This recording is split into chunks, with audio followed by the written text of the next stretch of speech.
Manga ranking season is upon us yet again.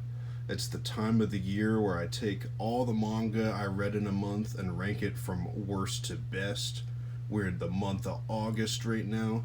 The great, fantastic month of August. Just kidding. August is kind of like a mid-tier month, to be honest. Like, it's not bad, it's not the worst month, but it's no July, right? Now July, that's a great month. Anyway, yeah, this is all the manga that I read in August right here, all the physical manga that I read. That's what you're looking at right now, this stack here. And if you saw the thumbnail, you know exactly what is in this, but I'm keeping it facing away from you just for dramatic effect, because we stay dramatic on this channel here. So, you know the drill. When I talk about one of these manga, I'll pull it out and show it to you. Yeah. And then when we talk about digital manga, I'll pull up my iPad and show you a picture of it on there so that you have some kind of like visual reference or whatever to look at. This isn't going to be a very visual focused video, so you can just kind of treat this as a podcast unless you want to look at some old books with some damage on it. Like, look at the stain we got on here. Gee whiz. I didn't do that. The guy who owned that before me did that. That wasn't me. I didn't do one of these videos for the past 2 months because I actually just didn't read any manga the past 2 months. I spent most of that time, or most of my free time that I had during those months, watching movies and TV shows and reading comic books and other books and stuff like that. The only 2 manga that I read were Berserk. I read the new chapters of that came out because when Berserk comes out with new chapters, you gotta read those. And especially since none of us had any idea that it would come back so soon, that was an event, right? Like, I had to read those, and those were good. It's too early to tell, like, if it's going to maintain anywhere near the same level of quality as when Miura was writing it, because there's only been like 4 chapters so far, and they've all been pretty chapters that you can't really gauge the quality of the series off of. But I've been enjoying them. I'm gonna maintain a positive outlook on it and hope it stays this good. And then, yeah, Chainsaw Man came back again. And, yeah, part 2, it's been a banger so far. It's been really fun. Just as good as part 1. Very, very different, though. But in a good way. I do think I'm going to stop reading it week to week and just wait for chapters to pile up. Not because it's bad. It's really good. I like it. But I just feel like I'd enjoy it more if I binged the whole thing like I did with part 1. So, yeah, those are the things that I read the past 2 months, and now let's dive on into the August manga. I read 7 manga series this month, so to start off the list, coming in 7th place, we got Astra Lost in Space. Now, this is a pretty good month of manga reading, so when I say that this is in last place, that doesn't mean it's bad. I actually enjoyed this a good bit. This is definitely a good series. It's just not quite as enjoyable for me as the ones I put above it, because everything I read this month was really good, guys. I was a big fan of everything, so there's no hate towards Astra Lost in Space just because it's in last place. It was still a pretty solid series. The basic plot of Astra Lost in Space is that it is the future, and in the future, kids go on field trips to other planets. So this group of kids, they're going on a field trip, they're on another planet, and when all of a sudden this wormhole thing opens up and sucks them out thousands of millions of billions of light years away, far, far, far away from Earth, and they miraculously find a ship right near where the wormhole put them, and they get on the ship, and they have to find their way back to Earth. But here's the thing. There's a twist, because one of the kids in the group is a traitor and is like secretly trying to kill him and all that stuff. And they got to figure out who the killer is while also, surviving this super long trip back to Earth. Now, Astra Lost in Space is unique because it's a combination of my absolute favorite kind of story and my absolute least favorite kind of story. My favorite kind is the whole, oh, there's a traitor among you, you gotta figure out who it is, mistrust is brewing, no one can be trusted, who is it, I don't know, tension, that kind of thing, And Astra Lost in Space, as you could tell from the description, it has that kind of stuff. So that was neat. But then, it's also my least favorite kind of story, the survival story. The whole, oh, we're stuck on a planet and we're out of food and water and we're going to have a whole long subplot about how we need to grow potatoes to feed everyone and we need to conserve our energy and all that kind of stuff. That whole thing, I get some people are into that. That just never appealed to me at all. That was never my kind of story. And so Astra would kind of it would go from being something I really liked in one chapter to being something that I did not care for at all in the next. And it was just this whiplash effect, kind of. I also think I went into this with the wrong expectations because I'd heard someone compare this to the movie The Thing, which I guess it's a little like that because there is the whole, oh, someone isn't who they seem to be, we gotta figure out who that is. But The Thing is very dark, and Astra Lost in Space is very light-hearted and positive and optimistic. And I think I went into this expecting a Thing kind of story. Like, I was bloodthirsty. I was like, all right, when are people gonna start dying? I wanna see the dying happening. And then there wasn't much of that. This is a very this is like the Disney Channel version of The Thing. This is the this is the 4Kids version of The Thing going on here. So yeah, don't go into this with that expectation that it's going to be lots of people backstabbing and betraying each other left and right, because that's not what happens. Not what happens at all. For the first half of this, I struggled a lot because I didn't care for the survival element, and I also was disappointed that there wasn't as much blood and death and horror as I was expecting. But by the time the second half of this story rolled around, I was really getting into it. And I think that I had embraced just how positive and optimistic it was. I'd really, this is definitely a shonen, and it really gets you in that shonen friendship mood, and I was buying it by then. I was like, oh yeah, these guys are friends. They're gonna make it home. Let's do this. And I totally 180'd from the beginning. Where I was like, oh, I want to see them all die. Blah. So I really enjoyed this by the end. It's also very short. It's 5 volumes. But here's the thing, though. Those are 5 meaty volumes because there's a lot of words in here. So it's kind of short and not short at the same time. But yeah, this is a good series. Yeah, Astra Lost in Space. It's good. I recommend it. It's on the Shonen Jump app, so check it out if you have that app. Now let's move on to number 6 here, which is Naruto. This month I read volumes 23 through 27 of Naruto. This was the end of the Sasuke retrieval arc, and I believe this is the end of the manga equivalent of the original Naruto anime, and all the stuff after this is Shippuden. At least I think so. I don't really know what happens after this in Naruto. I've done a somehow miraculously good job of avoiding spoilers for Naruto, considering it's like one of the most popular manga ever.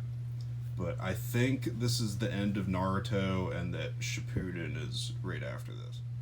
I feel weird putting Naruto this low on the list because I feel like it doesn't deserve to be this low because this arc was great. It was good stuff. It's just that, when you're ranking arcs of series versus other complete series, it's kind of not fair because the complete series are kind of going to have the advantage most of the time. So it's a shame to be Naruto. If I was ranking all of Naruto against the series above it, it would be a lot higher up on this list, trust me. Naruto as a whole has been great. It's I would say it's one of my favorite shonen, but I haven't read too many shonen so far, or battle shonen at least, so that doesn't really mean anything. But I've loved Naruto a lot so far, and it's been great. Now, I don't want to get too spoilery when I talk about this because it's the middle of the series, and I don't know if you've read this far, if you know what happens or what, so I'm going to keep it vague. But this is the part of Naruto where there's a big fight. I might, I might have to keep it a little less vague than that because there's a lot of big fights in Naruto. But anyway, if you've read these volumes, you've read the end of the Sasuke retrieval arc, you know which big fight I'm talking about. So that happens, and it was a great time. One of the best fights in the series, maybe the best fight. I don't know. There were a lot of other really good fights too, but this is like top 3 fights in the series so far for me. One of the best moments in the series. I just had a blast reading this. It's really good. And yeah, this is the end of the original Naruto, and then Shippuden, or however you say it. I don't know how you say it. But that's coming up next, right? And you probably saw it earlier, I got the box set, the second box set of Naruto. I also got Higurashi, which was really cool because I never thought that was coming back in stock. But anyway, I got the second box set of Naruto, so I won't have to read it on the Shonen Jump app anymore, and I'm excited. And I'll get the third box set at some point and read that. But yeah, I'm excited and also a little hesitant because I've heard people say that Shippuden is not as good as the original and that it kind of falls off. But I don't know. I feel like I'll still like it a good bit because there's been a lot of other parts of manga that people have said were bad or they fell off or whatever, and I still liked them a lot. So I think that'll be the same with this. And yeah, I'm just really excited to keep reading. I might try to finish this by the end of the year. I don't know if that's feasible or not because there's still a whole truckload of Naruto volumes left, but I might set that as a goal, so we'll see if that happens. My number 5 pick of the month, the real underdog of the month. I had no idea if this was going to be any good or not. We got Tohyo Game. So I knew nothing about this series before I read it. I picked it up on a whim from a used bookstore because it was really cheap and it looked like a death game kind of series, and I'm into that kind of thing. And I was like, you know what? It would be fun to just pick up a series knowing nothing about it and dive in completely blind and see what it's like. So I did that here, and it paid off because I liked this. I dug Tohyo Game. The main character of Tohyo Game is this guy right here, and the basic premise is that one day his friend invents this website that takes 5 random students from the class, and then everyone else in the class votes on who the most popular out of those 5 students is. And the first day that happens, the person who got last place at the popularity votes ended up mysteriously dying. And so they quickly find out that after every single one of these polls, whoever gets last place dies. And there's no way to take the website down. Obviously, this guy's friend didn't intend for it to be like that. That's just how it happened. And then if you don't vote in the polls, you also die. So that's the premise of this. It's a good time. Lots of death and destruction and otherwise bad things like that. If you're a fan of death game series like I am, this one's gonna check all the boxes for you. You got your murder, you got your betrayals, you got your twists and turns, you got your breaking humanity down to its most primal state. You got all that good stuff in here. This is just a nice, fun, death gamey time. I liked the spin that the whole voting system put on everything. The characters try repeatedly throughout the first 2 volumes to kind of game the system so that no one has to die, and inevitably it never works out. The system's too smart. It's like, oh, you thought you were going to trick me with that? Nope. Now more of you are dying. And that's just always good to see. We like to see that kind of stuff here. So yeah, these first 2 volumes are just nice, fun, death gamey stuff. But then this 3rd volume is absolutely bonkers. The end of this story goes places that I have not seen many stories like this go. And it was like gross, but intense, but just absolutely wild. It was like cosmic horror Jerry Springer at the end of this. Like I don't know what to say about it. There's a lot going on. When I say it's bonkers and crazy, I mean it in a good way. At least I think I do. I think it was good. This was definitely the most memorable part. I got here and I was like, what is happening? There was just some craziness going on. This was wild, man. This was a lot. This was quite a lot. So yeah, Tohyo Game, I liked this. If you're into death game stuff, check this out. You'll probably like it too. If you're not into death game stuff, but you're trying to get into the genre, maybe don't start here. I'd say start with Alice in Borderland. That's a really good one. And it's less, it's it's less insane than this last volume of Tohyo Game here. As a whole, I think this series, it's not perfect. It's a little edgy and trashy at parts, and there's a lot of suspension of disbelief, but I dug it anyway. It's a lot of fun. Check it out if it seems like something you'd be into. Coming up next in 4th place, we got Umineko Episode 2. I talked about Episode 1 of Umineko back in my ranking every manga I read in May video, so if you want to hear more about that, go check that video out. But to catch you up to speed, the basic premise of this series is that rich people are dying, and the person who is doing it claims to be a magical witch, but the main character of this series, Battler, is convinced that she's lying and that she's actually like a normal person with no magical powers.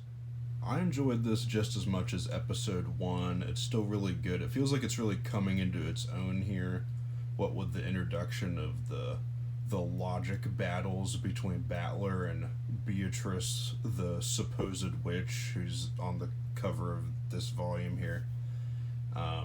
That's kind of the focal point of the series, and more snobby rich people keep being killed, so that's always nice. It's just a good time, nothing to complain about.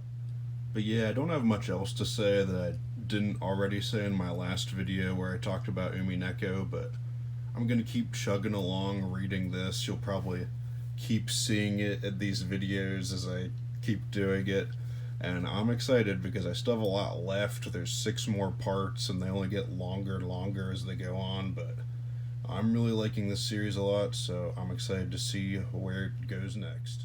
My 3rd favorite manga that I read this month was Reborn. Now, so I read volumes 8 through 15 of Reborn this month, and Reborn has just been popping off recently. These volumes were incredible. I enjoyed every second of it, liked it a lot. Great time, let me tell you about it. Reborn is known for being a series that started off as a comedy manga and then abruptly changes into a battle shonen.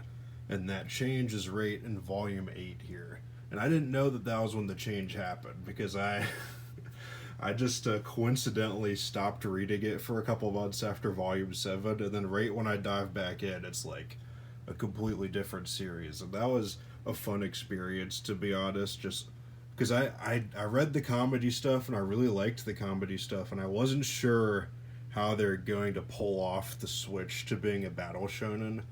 But no, it worked. All the stuff that they'd built up in the comedy parts of the series really paid off here, because it's interesting how stakes in a comedy manga are different from stakes in an action series. And so in a comedy series, like the worst thing that can happen is the main character gets his feelings hurt or something. And it's interesting how you go from that level of stakes to the stakes of, oh, he could die now. Like he could straight up die. And it just feels more intense because you've spent the entire series in this realm where death like wasn't even a possible thing, and now it totally is. So I thought they pulled off the change really well. It was good. I thought that they did a great job with the tone of this section of the series, because it gets very serious very quickly, but not in a way that feels like it betrays the more lighthearted origins of the series. It's very natural, and I was surprised that the first main villain that they fight here felt like so much of a threat, because after reading the comedy sections, I wasn't expecting anything to come in that would be just that intimidating and intense, you know? So that was kind of a shock, but in a good way. And then it just kept getting better and better after that. There was a tournament arc-ish thing, and then some more cool stuff happened, and then this last volume seems like it's leading into something really neat coming up in the future, so I'm definitely looking forward to reading more of this. Unfortunately, I only have one more volume left to physically read because they canceled the physical English translation at volume 16, even though there's like 42 volumes or something in Japanese, so I'm gonna read that one, then I guess I'll just have to find the rest of it fan translated online somewhere and read it that way. But I'm definitely gonna read the whole thing. This series has been really great. I've liked it a lot, and I'm excited to see where it goes. Alright, my number 2 manga of the month, my final digital pick of the night, is 3 Days of Happiness. 3 Days of Happiness is about this 20-year-old guy who's super poor and down on his luck and is basically selling everything he owns just to make ends meet. And he hears about this kind of magical shop that allows you to sell parts of your lifespan away for money. And so he goes there hoping he could sell some of his life to make money. And the people at the shop tell him that the rest of his life is only worth 300,000 yen, which I believe is about $3,000. Now, I personally would not sell my entire life away for $3,000. I'd want a little bit more than that, but this guy decides that that's a good deal because he's super poor, and it's kind of implied that he doesn't really want to live anymore, so he takes the deal and trades his entire life away, except for like 1 month or 3 months or something like that. I forget the exact time span, but he trades his entire life away and only has a short amount of time left alive. And this story is just following this guy and his last days here on Earth. I'm drinking that dream flavored Coke right now. I'm not normally a big soda fan, but whenever there's a soda with a weird esoteric flavor like this, I feel like I gotta check it out. That's how they got me with the Starlight flavored Coke that came out a couple months ago. It all just tastes like regular Coke every time, but I'm like, I want to know what dreams taste like. I gotta get that one. And that's how those advertising people, that's how they get me, you know, that's how they do it. But anyway, 3 Days of Happiness, it's a manga that, as you could tell from the premise, deals with all the big questions in life. It deals with what's the meaning of life, how does a life have value, how should you spend your time on Earth, all of that heavy stuff is in here. With a premise like the one that 3 Days of Happiness has, you'd kind of expect it to be a little hokey and corny and like fakely optimistic, but I'm just impressed that it doesn't come off that way at all. The protagonist obviously goes through a lot of hard stuff, but the story feels raw and has an edge to it a bit, you know?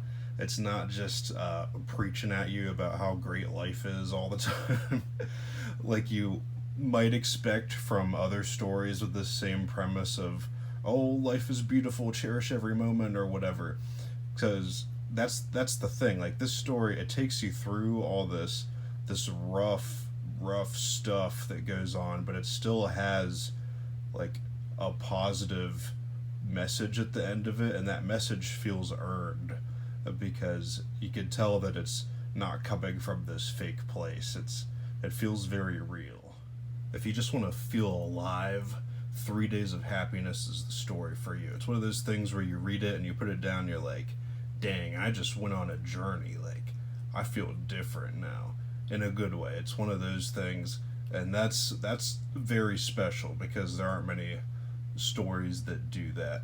3 Days of Happiness, unfortunately, it's not officially available in English, so you're gonna have to sail the high seas if you want to read this one. But it's only 3 volumes long. You could read the whole thing in like 1 or 2 sittings.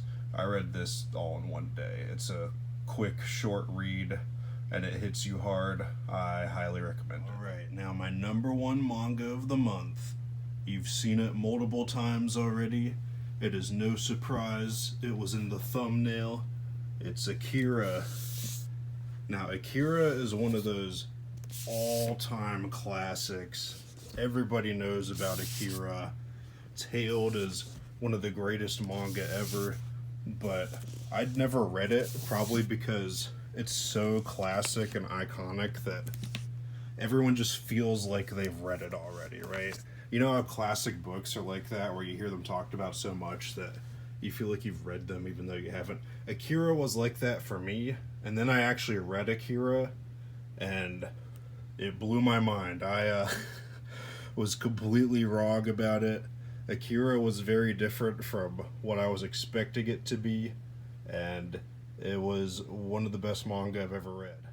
So I saw the Akira movie like 5 years ago or something like that, back in college before I was ever into manga. I sat down, I watched that, and I liked it. I thought it was good enough, but it didn't blow my mind or anything. I had always heard that the Akira manga was better, and I believed that it probably was better, but I never would have guessed how much better this is than the movie, right? Because I don't know. I thought that this was mostly going to be like the movie, but with some extra stuff. But I was reading this, and I got to volume 2, and I was like, wait a minute. I think this is where the movie ended. And then it hit me that these last 4 volumes are all like stuff that was not in the movie at all. And even these first 2 volumes, it greatly expanded upon everything in the movie. And this is just a totally different experience from what the movie was like. For the better, I think. Because the movie's not bad or anything, but the movie was good. This is like one of the greatest things ever written in manga. This is so good. Don't fall for what I did, where you think that this is just slightly better than the movie. No, this is like, if you've seen the movie, definitely go check this out, because this is highly worth it. The basic premise of Akira is that it's a cyberpunk story about these 2 boys named Kaneda and Tetsuo. And I'm normally really bad with remembering character names, but I remember these guys because in the Akira movie, they're just constantly screaming their names at each other. And even after 5 years, I still vividly remembered these 2 guys' names because I heard it over and over and over and over again in the movie. So, yeah, that's their names. Kaneda's the main character, Tetsuo is his friend, and one day Tetsuo gets in an accident and he starts exhibiting psychic powers, and over the course of the story he grows stronger and stronger in his new abilities and is basically ascending to godhood. And as he does that, he's becoming, as one often does in situations like these, more and more insane. And being insane and having lots of power are a bad combination. And so Kaneda basically decides to take him out. And that is the central premise of this story. There's a lot more to it than that, but that's the basic gist. From the very first pages of Akira, you know that this is going to be a really special story because it opens up with back-to-back splash pages of a nuclear bomb going off and decimating the city. And it's just drawn so extraordinarily well. It's probably the best set of opening pages in any manga I've ever read. Definitely the most iconic. And that's just such a good starting point for this manga. Like you see that and you're like, oh, I'm in for a ride with this series. This is going to be something monumental here. And it just feels so cinematic from that point on. I like how every single volume, the way that they're split up, feels very intentional. Like each volume of this is basically its own story with its own beginning, middle, and end. It all feels very planned out. And this just, it feels like it was very lovingly crafted. Basically everything about Akira works so well. There's a large cast of characters that are all interesting and play off each other in a great way and have intersecting plot lines that all work out to a really great effect. The story is gripping from beginning to end. The pacing is incredible. There's like large chunks with no dialogue that just go by so fast. The art is wonderful in this. Everything looks real good here. Like the city and the characters and the sci-fi designs of everything. It's just I can't think of anything wrong with this story. It's incredible. One of the things that amazed me the most about Akira is just how timeless it feels. This manga is 40 years old and it does not feel that way at all. There are manga that came out in the last year that already feel older and more dated than Akira does. This just feels like it was created outside the limits of time and will just always be eternally relevant.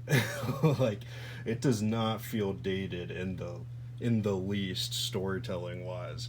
It's just it's so good. So good. Check out Akira. I don't want to throw this word around too often, but I think if anything was going to be labeled a masterpiece, Akira would be one of those things. Definitely worthy of the masterpiece label. Check it out if you haven't. Oh, if you haven't seen the movie yet, I'd recommend reading the manga first, to be honest. Like, if you have seen the movie, read the manga anyway. But if you haven't, and you have to choose between the movie and the manga, definitely the manga. This is the movie's good, but this is far and away the better experience. Great series.